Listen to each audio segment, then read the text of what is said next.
Ladies and gentlemen, boys and girls, and of course, my various and sundry humanoids, welcome to the channel. It's the fourth Wednesday of the month, and that means it's time for a kitchen tutorial. I'm Cap, this is my place.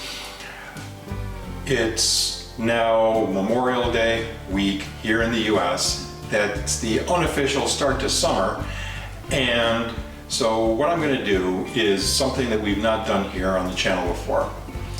We've done a lot of food, and by food I mean meat. We've done an accidental healthy vegetable. Sorry. But now what we're going to do, we're going to make a dessert. Remember, as always, we're not doing rocket surgery or brain science here, guys. We're just making stuff in the kitchen. So as long as you have clean hands, clean surfaces, clean utensils, and if there's a safe cooking temperature for something, we reach that safe cooking temperature, it's all good. Okay, so I would like to credit whoever came up with this recipe, but I don't know. As I wait for the terrible echo in here to subside, I found this on a 3x5 card, and so all I can do is credit the 3x5 card and the scrawl that's on it. So as always, we're going to talk about first necessary equipment, then the ingredients, and then we're going to do the cook. So the first thing on the 3x5 card is a 5x7 inch pan. Okay, is this 5x7 inches? No. Again, we're not doing anything critical here. It doesn't matter what the size of the pan is. You're going to pour stuff in the pan, okay? And if it's a different size, the world isn't going to turn in the opposite direction. Dogs and cats aren't going to sleep with each other. And you're not going to end up going to the pet store buying cogs and dats. Just imagine the behavioral nightmare that would be, buying 50% orange tabby, 1/4 black lab, and 1/4 Malinois. Good. Anyhow, the next thing we need, we're going to need parchment paper. And because we're going to need parchment paper, we're going to need a pair of scissors to deal with the parchment paper. And because we're going to have to stir stuff, we're going to need a spoon. We're talking about chocolate that's going to be hot. We're going to melt it. So preferably something that's some sort of silicone rubber. It's not going to absorb anything and nothing's going to stick to it. And of course, we need a pan because we're going to melt stuff. All right, next, for ingredients. You need some sort of non-stick liquid. You can use butter, you can use oil, and non-stick spread.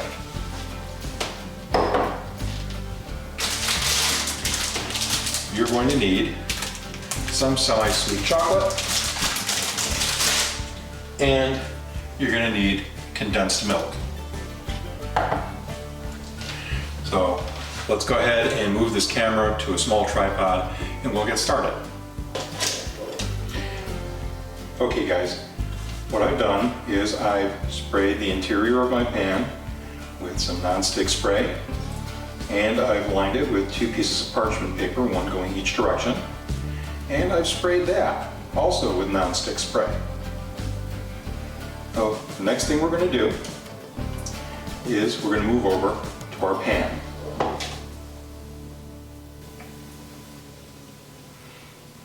All right, the next thing we're going to do is we are going to add 400 grams, because that's what the recipe says, which is about 1.5 cups or 12 ounces of the condensed milk. It's extremely thick, guys. You're going to need your spatula or whatever you're going to use to stir. You can see how thick this stuff is.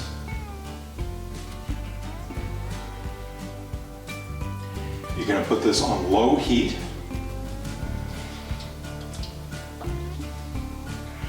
once it's hot, that's when we're going to go ahead and add our chocolate.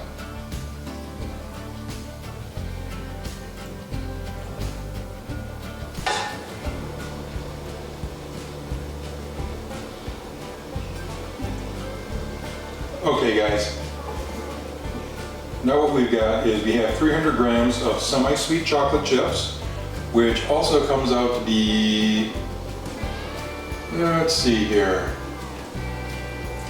a cup and a quarter about. We're going to pour this stuff in here. And we're going to stir it up. We're just going to keep it moving while not dumping the camera into the pot.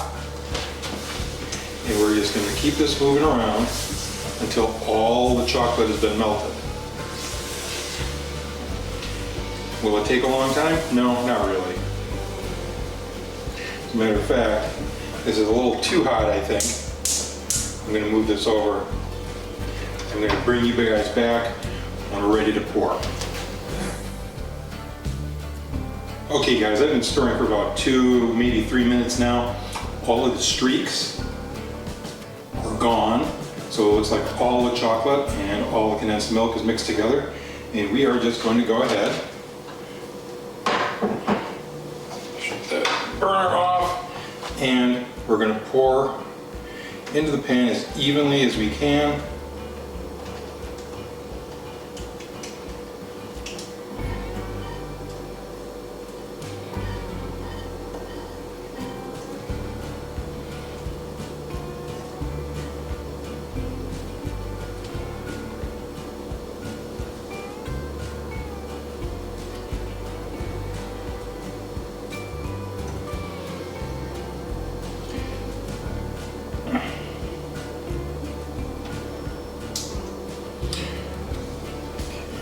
As tempted as you may be, because it does look good. This is not something you can lick or get on your skin. This is extremely hot. It's also not the entire bag of semi-sweet chocolate chips. So first thing I'm going to do, I'm going to settle this a little bit. Sorry about the noise. Let's see if I can do something about that in post. And just for the hell of it, some of the leftover chips, because it will be cute. We'll just sprinkle some of this on top of everything else. Our next step, this has to go in the fridge for a minimum of 3 hours or overnight. So, see you, at least theoretically for me, tomorrow.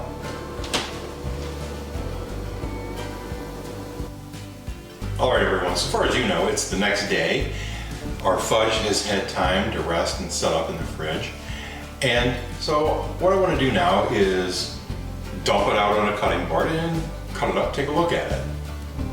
So let's move to a different tripod.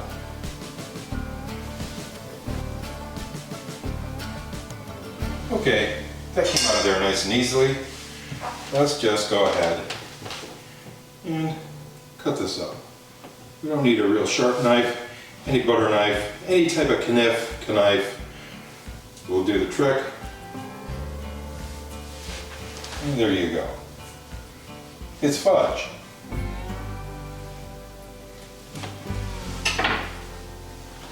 Anyhow, that was pretty easy. My only recommendation is that instead of strictly following the instructions, I would not have sprayed the nonstick oil onto the inside of the words on the inside of parchment paper in the pan. I would have sprayed it to the pan itself to make it stick on the pan, which is a strange thing to say, but that's the only change I would have made. And hey, I'm gonna eat some fudge. We'll see you next time.